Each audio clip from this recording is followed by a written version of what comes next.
यदि सोचिए, एक शांत तालाब है और उसमें कोई एक पत्थर फेंकता है। क्या होता है? लहरें उठती हैं ना, जो किनारे तक जाती हैं। बदमाशी या बुलिंग भी बिल्कुल उसी एक पत्थर की तरह है। इसका असर सिर्फ एक इंसान तक ही नहीं रहता, बल्कि ये दूर दूर तक फैलता है। तो चलिए आज इसी असर को जरा गहराई से समझते हैं। इसे बस एक मजाक समझकर नजरअंदाज नहीं किया जा सकता। देखिए, बुलिंग वो चिंगारी है जो किसी के मन में एक ऐसी आग जला सकती है जिसका असर शायद जिंदगी भर रहे। तो सबसे पहले ये समझना जरूरी है कि हम बदमाशी या बुलिंग कहते किसे हैं। आखिर ये है क्या? ये वही पहला पत्थर है जहां से सारी लहरें शुरू होती हैं। तो एक आम लड़ाई झगड़े और बुलिंग में फर्क क्या है? देखिए, इसके 3 जरूरी पहलू हैं। पहला, ये बार बार होता है, 1-2 बार की बात नहीं है।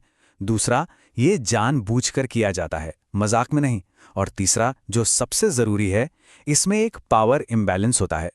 मतलब एक इंसान दूसरे पर हावी होने की कोशिश करता है, चाहे वो शारीरिक तौर पे हो या किसी और तरह से।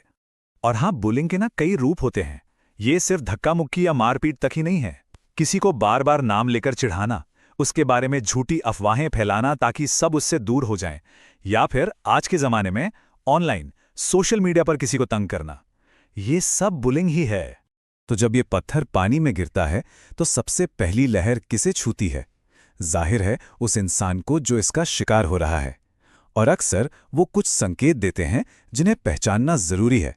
ये संकेत फिजिकल भी हो सकते हैं और इमोशनल भी, जैसे अचानक शरीर पर चोट के निशान दिखना जिनका कोई सही कारण ना मिले, या फिर स्कूल के ग्रेड्स एकदम से गिरने लगना।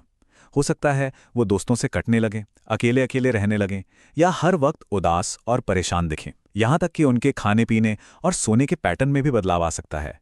इन सभी संकेतों पर ध्यान देना बहुत बहुत जरूरी है। और अब जो आंकड़ा सामने आ रहा है वो सच में चौंकाने वाला है। स्कूल में होने वाली बुलिंग की घटनाओं में से सिर्फ 20%, जी हाँ, सिर्फ 20% ही किसी बड़े तक पहुंच पाती हैं। इसका मतलब क्या हुआ? मतलब ये कि हर 5 में से 4 बच्चे चुपचाप ये सब सह रहे होते हैं। तो सवाल ये उठता है कि आखिर ऐसा क्यों है? बच्चे मदद के लिए आगे क्यों नहीं आते? ये चुप्पी क्यों? देखिए, इस चुप्पी के पीछे कई तरह के डर होते हैं। एक डर तो यही होता है कि अगर शिकायत की तो कहीं ये सब और बढ़ ना जाए। दूसरा, शर्म और अपमान का डर कि लोग क्या सोचेंगे, कहीं उन्हीं को जज तो नहीं किया जाएगा। उन्हें यह भी लगता है कि शायद कोई उनकी बात का यकीन ही ना करे। और कभी कभी तो वो बस कमजोर नहीं दिखना चाहते और सोचते हैं कि इसे खुद ही हैंडल कर लेंगे। तो ये तो हुई पीड़ित की बात। अब तालाब की उन लहरों को थोड़ा और आगे बढ़ाते हैं। अब नजर डालते हैं उन पर जो बुलिंग करते हैं, और उन पर भी जो ये सब चुपचाप देखते रहते हैं।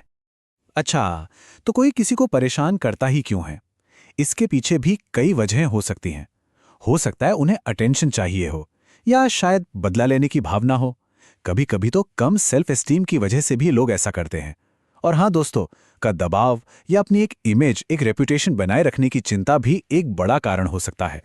और फिर आते हैं वो लोग जो सब कुछ देखते हैं लेकिन कुछ करते नहीं। इसे कहते हैं बाईस्टैंडर इफेक्ट। ये एक बड़ी अजीब सी साइकोलॉजी है।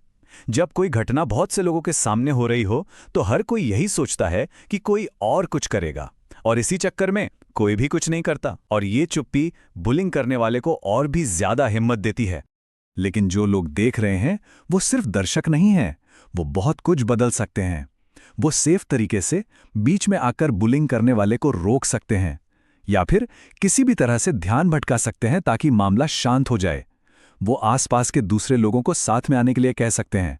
और सबसे जरूरी, वो जाकर किसी टीचर या माता पिता जैसे भरोसेमंद बड़े को बता सकते हैं।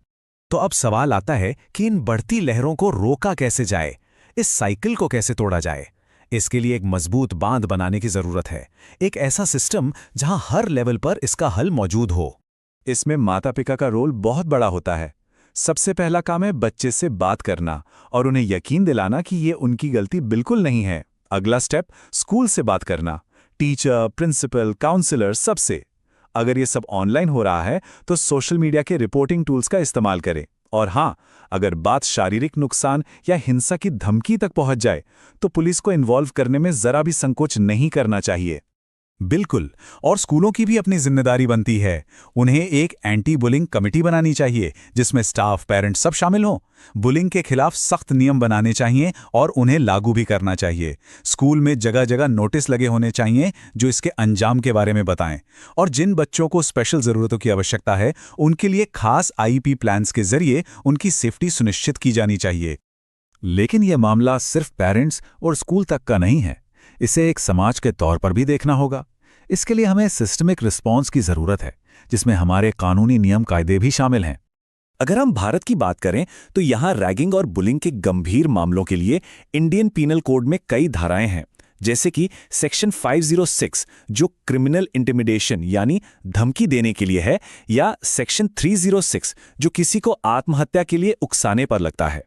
ये साफ दिखाता है कि कानून की नज़र में ये कोई बचपना या छोटा-मोटा झगड़ा नहीं है, बल्कि एक गंभीर अपराध है। लेकिन चलिए एक बात समझते हैं, सिर्फ नियम और सजा काफी नहीं है। अगर हमें इस समस्या को जड़ से खत्म करना है तो हमें पूरे माहौल को, इस पूरी धारा को ही बदलना होगा।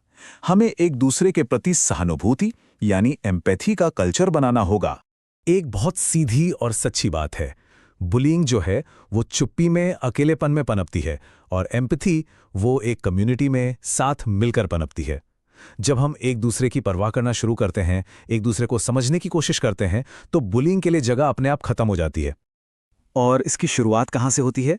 आपसी सम्मान से और एक दूसरे से खुलकर बात करने से। बस इतना ही कि हम सबकी इज्जत करें और अपनी बात सही ढंग से कहना सीखें।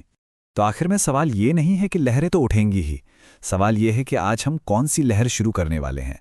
क्या हम चुप्पी की लहर का हिस्सा बनेंगे जो बुलिंग को और बढ़ाएगी, या फिर हम सहानुभूति और मदद की एक नई लहर शुरू करेंगे? फैसला हमें करना है। यदि यह वीडियो आपको अच्छा लगा हो तो लाइक एंड सब्सक्राइब जरूर करें। Thank you.